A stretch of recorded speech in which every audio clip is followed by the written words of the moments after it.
This video is designed to illustrate how to operate and program the Spacelab's Burdick Eclipse LE2 electrocardiograph. The video is divided into 4 sections.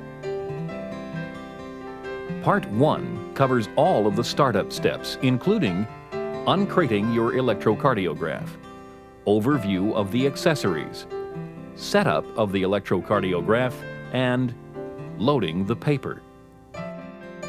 Part 2 covers the proper technique for acquiring quality ECGs, including patient preparation, lead placement, and common causes of poor ECG tracings. Part 3 is a step-by-step guide to operating your Spacelab's Burdick electrocardiograph, including how to acquire a stat ECG, entering patient information, acquiring an ECG, and review of report content.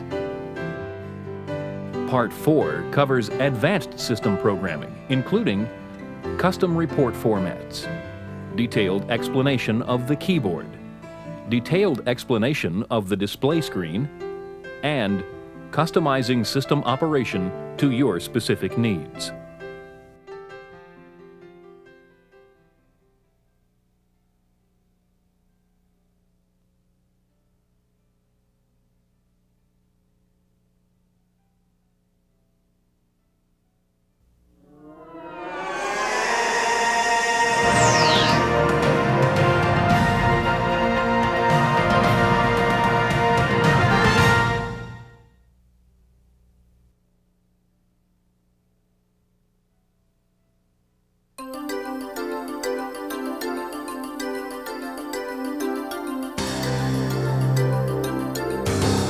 This is the Eclipse LE2 electrocardiograph. Whether you are beginning to do ECGs for the first time or simply using the LE2 for the first time, you are going to find that your new ECG machine is both intuitive in nature and extremely easy to use. Right from the box, the factory default settings will allow you to acquire an ECG with minimal instructions. Settings can be changed later on, at your convenience, to fully customize the LE2 to your individual needs. Your new LE2 was carefully inspected before leaving the factory. Please inspect your unit upon delivery for any damage which may have occurred in transit. If you notice any damage, please contact your shipping agent. After removing the electrocardiograph from its box, take a moment to look at the accessories that accompany your LE2. In addition to this video and the LE2 electrocardiograph, you should have received the following items: Eclipse LE2 Operator's Manual, AC power cord, 10-lead patient cable, pouch of AstroTrace adapter clips, starter supply of disposable patient electrodes, starter pack of Assurance 50 fade-free ECG paper, a warranty card, and a physician's guide to computerized ECG interpretation will accompany interpretive models of the LE2. If any of the mentioned items are missing, please contact your local Spacelab's Burdick representative or technical service department at the number that will be shown at the end of this video. The LE2 is shipped in a box specifically designed to protect it during shipping. It is a good idea to keep the box and packing material in the event you may need to ship the unit in the future for service or maintenance. Take a moment now to pause the video and fill out the product warranty card. By doing so, you will ensure that you get the most from your new Eclipse LE2 electrocardiograph. Begin setting up your LE2 by attaching the power cord to the back of the unit and then plugging it into a functional AC outlet. The green light on the rear of the LE2 near the power cord attachment will come on and remain on as long as the unit is plugged into an AC source. The Charging AC On screen will appear on the display. For this demonstration, leave the LE2 plugged in to the AC power source. Afterwards, you will need to follow the enclosed instructions for battery calibration.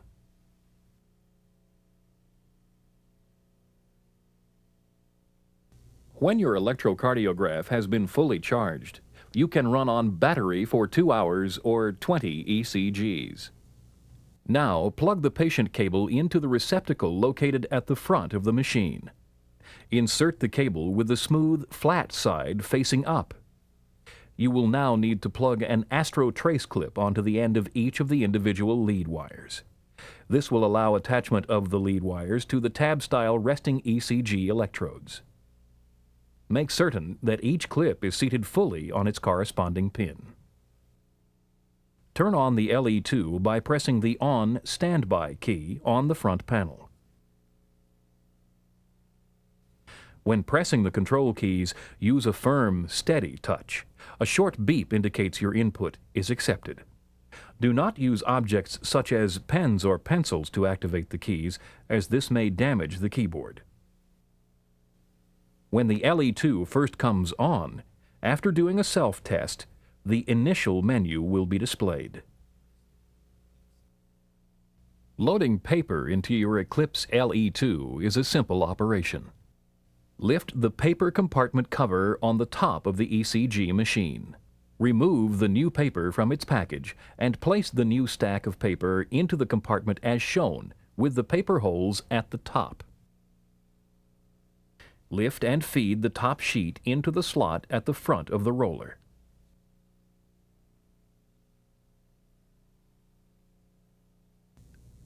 Shut the door. Now press the key under Page, and then the key under Load to advance the paper through the roller.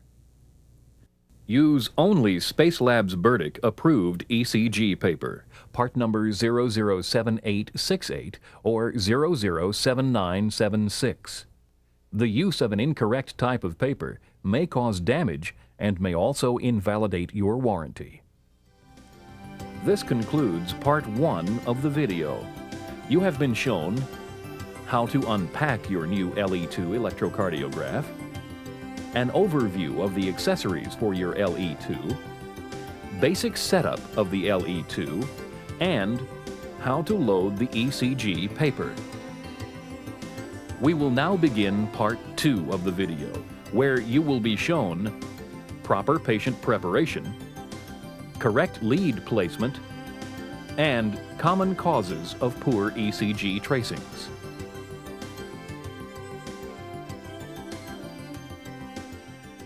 Let's proceed to applying the electrodes and lead wires to the patient. This step is the most important step in obtaining quality ECGs. When you consistently practice the correct technique for acquiring ECGs, you will ensure that your ECG traces are clean, stable, and accurate. Before beginning, make sure your patient is relaxed, comfortable, and warm. In many cases, when using disposable electrodes, there will be no need to prep the patient's skin. In the case of oily or sweaty skin, or if the skin has been recently moisturized, clean the areas with alcohol and allow to air dry. If any areas are extremely hairy, you may need to shave the skin. But often, just separating the hair with your fingers will expose enough skin area for the electrodes to adhere. Always place the electrodes on the patient after turning the machine on and before entering information in the electrocardiograph. This allows time for the electrolyte material to interact with the skin, which improves electrical conduction. Our recommendations for both limb and chest electrode placement are based on the American Heart Association's guidelines. Most physicians are taught ECG interpretation based on this placement of electrodes. The computerized interpretation program in the LE2 with interpretation is also based on the leads being placed according to the AHA guidelines. Failure to place the electrodes in the recommended sites may affect accurate interpretation by both the physician and the computerized interpretation program. Limb electrodes should be placed on the fleshy parts of the limbs rather than bony areas like ankles and wrists. Although any part of the limb will provide ECG data, using the fleshy areas will reduce unwanted artifact. Be aware that varying the placement of the limb electrodes on the trunk, as is done for stress testing, can cause axis changes and changes in the amplitude of some of the ECG complexes. This can affect the interpretation of the ECG. When placing electrodes, remember to place all electrodes above the waist with the connector tabs facing down, and all electrodes below the waist with the connector tabs facing up. This prevents the lead wires from pulling and rolling back the electrode tabs. Precise and accurate placement of the chest electrodes is extremely important. Again, these recommendations are based on guidelines from the American Heart Association.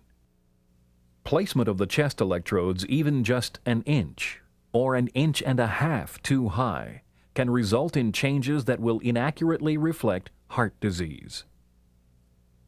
Because of the importance of accurate chest lead placement, a placement diagram has been printed on the top of your Eclipse LE2. The chest electrodes are placed in the intercostal spaces. Intercostal means between the ribs. The space between the clavicle and the first rib is not an intercostal space. You must go below the first rib to find the first intercostal space. To place V1, find the fourth intercostal space just to the right of the sternal border.